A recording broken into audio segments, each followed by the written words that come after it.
맵을 연결해서 렌더링하는 과정에 대한 설명입니다.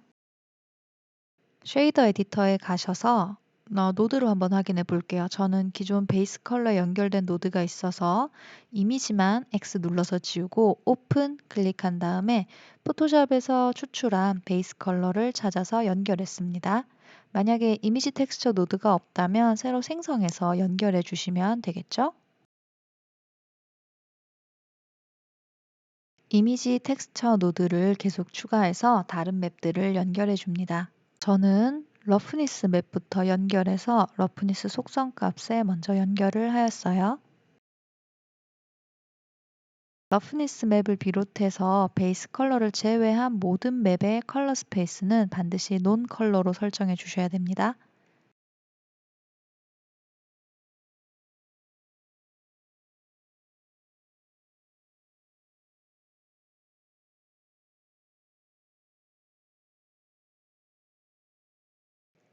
이번에는 오페시티 맵을 연결할 이미지 텍스처 노드를 생성하였고요.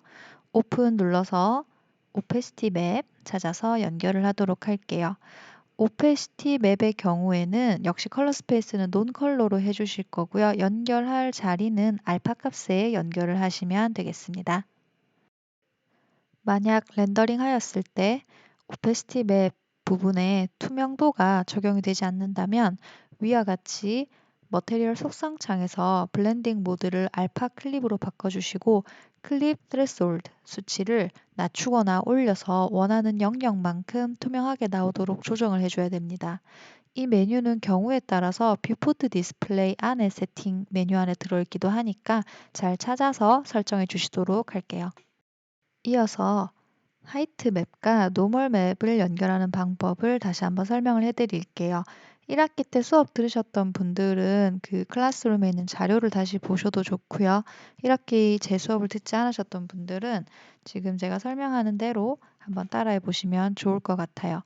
일단 이미지 텍스처 노드를 두 개를 먼저 만들어서 하나는 하이트 맵, 하나는 노멀 맵을 각각 연결해 줍니다. 두 가지 다 컬러 스페이스는 논 컬러로 설정해 줍니다.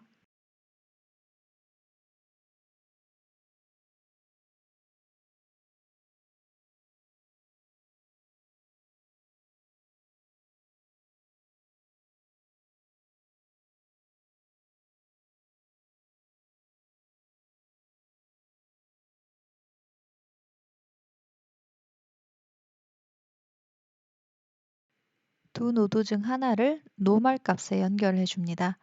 그리고 Shift A 해서 검색창에 범프라고 검색해서 범프 노드를 생성해 줄 거고요.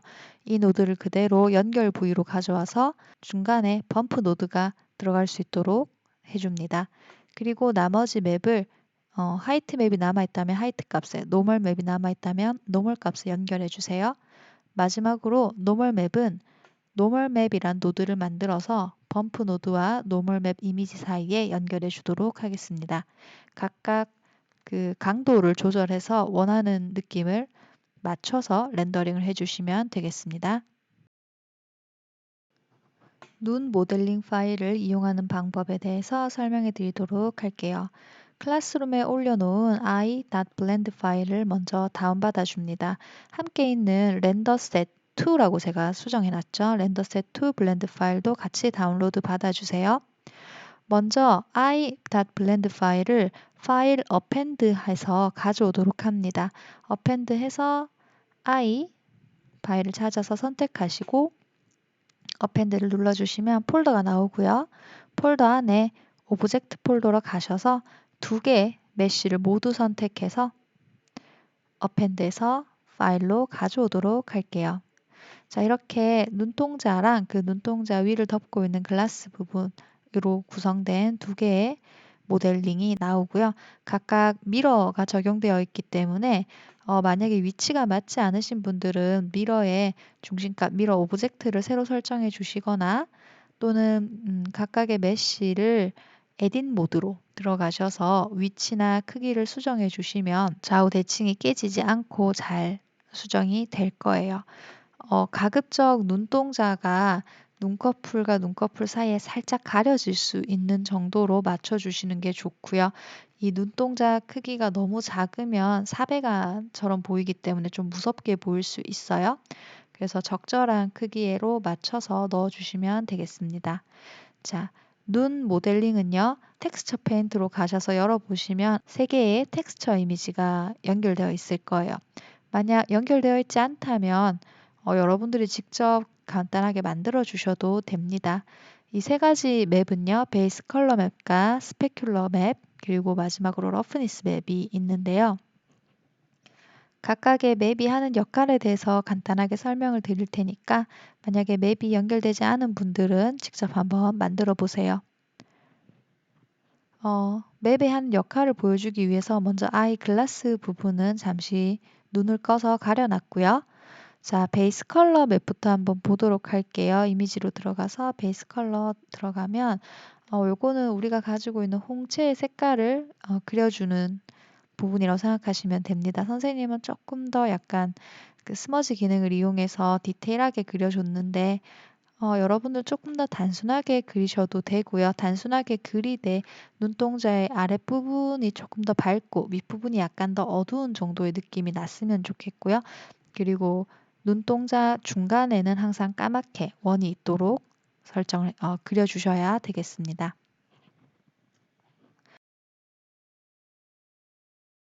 그리고 눈동자 외곽 라인도 가급적이면 어두운 색 혹은 블랙으로 처리해 주셔야지 조금 더 안정감 있는 눈동자 페인팅이 되겠어요. 그 다음 스페큘러 값을 보시면요. 스페큘러 맵을 이용하는 이유는 우리가 가지고 있는 그 눈동자 안에 그 까만 부분, 네, 그 부분을 완벽하게 블랙으로 표현하기 위해서 그 스페큘러 맵에서 블랙으로 그 부분만 제가 그려놓은 거예요. 만약에 스페큘러 맵이 없다면 지금 보시는 것처럼 반사광이 잡히게 돼요. 그러면 약간 눈동자의 느낌이 나지 않거든요. 그래서 스페큘러 맵으로 한 번 더 그 빛의 반사광 느낌을 잡아줄 거고요. 마지막으로 러프니스 맵 역시 이 반사광과 관련된 거라고 생각하시면 돼요. 스페큘러 맵의 경우 눈동자의 가장 중심 부분만 그려놨다고 한다면 러프니스의 경우에는 내가 그린 눈동자 부분 전체를 다 흰색으로 처리해서 우리가 가지고 있는 홍채에 반사광이 잡히지 않도록 설정하는 역할로 사용했습니다. 지금 보시면 홍채 전체가 약간 반짝거리고 있어요. 이것도 나쁜 건 아닌데 그 반짝이는 부분은 나중에 글라스로 처리할 거기 때문에 홍채 부분은 아주 매트한 느낌이 날 수 있도록 저는 흰색으로 러프니스 맵을 제작하였습니다.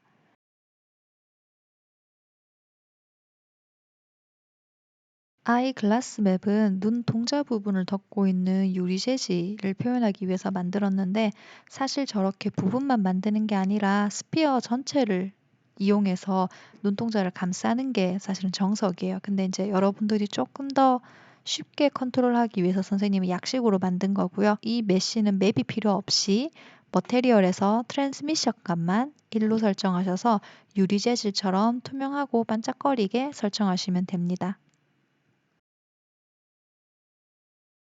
최종 이미지를 렌더링하기 위한 설정에 대해서 알아보도록 하겠습니다. 렌더링을 걸기 전에 우리 아웃라이너에서 불필요한 메쉬나 카메라, 라이트 같은 여러 가지 오브젝트를 지워주셔야 돼요. 만약 맵을 연결할 때 블렌더가 많이 튕기거나 멈추는 일이 있다면 이 작업을 맵을 연결하기 전에 해주셔도 괜찮아요. 아웃라이너에서 필요 없는 오브젝트를 선택해서 지워주시면 돼요. 마우스 오른 클릭해서 딜리트 해주셔도 되고 X 누르셔도 됩니다. 근데 여기서만 지우는 게 아니라 아웃라인에서 한번 지우고 파일 메뉴에 가셔서 클린업이라고 하는 메뉴를 통해서 클린업에 들어가시면 purge라는 단어가 보이시죠? 클릭해 줄게요. 밑에 항목이 뜰 거예요. 몇 개를 지울 거라고. 그 항목을 한 번 더 클릭해서 실제로 블렌더 안에 남아있는 메쉬가 없도록 깔끔하게 지워줄 겁니다. 다음 파일 어펜드 메뉴로 들어가셔서 아까 다운받았던 렌더셋 2 파일을 선택해 주세요.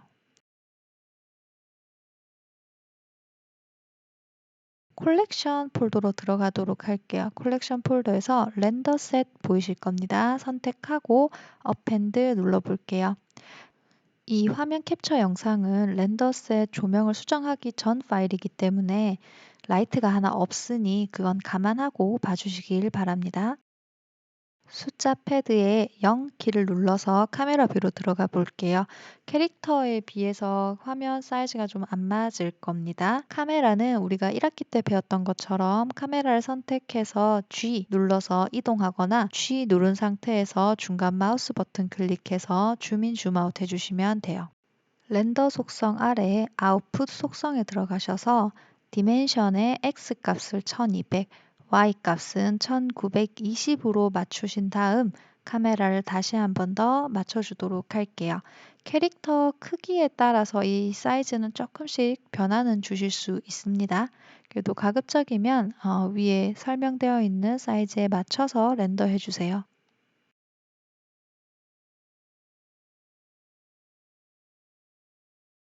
이제 배경 이미지를 연결할 건데 쉐이더 에디터에서 연결하셔도 되고 지금 보시는 월드 속성 창에서 연결을 하셔도 됩니다.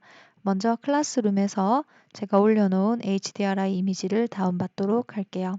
그 다음 월드 속성 창의 컬러 값 옆에 노란색 버튼을 클릭해서 Environment Texture라고 생성할게요.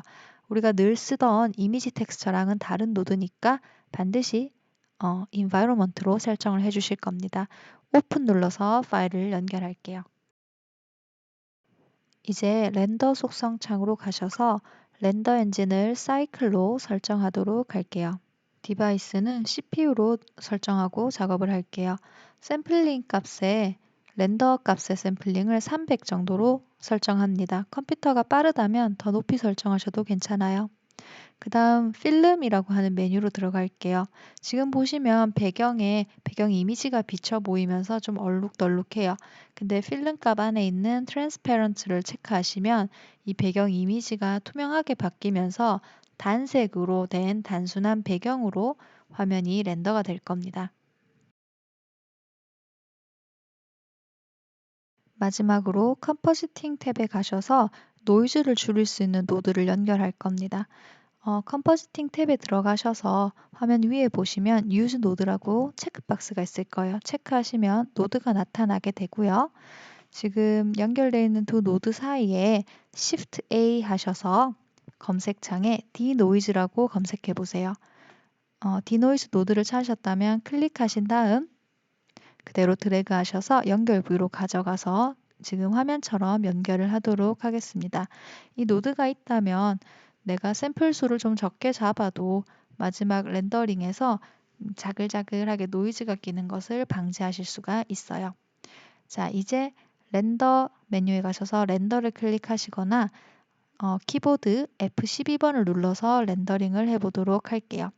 시간이 조금 오래 걸릴 건데 시간이 지나면 지금 그림처럼 렌더링이 나올 거예요.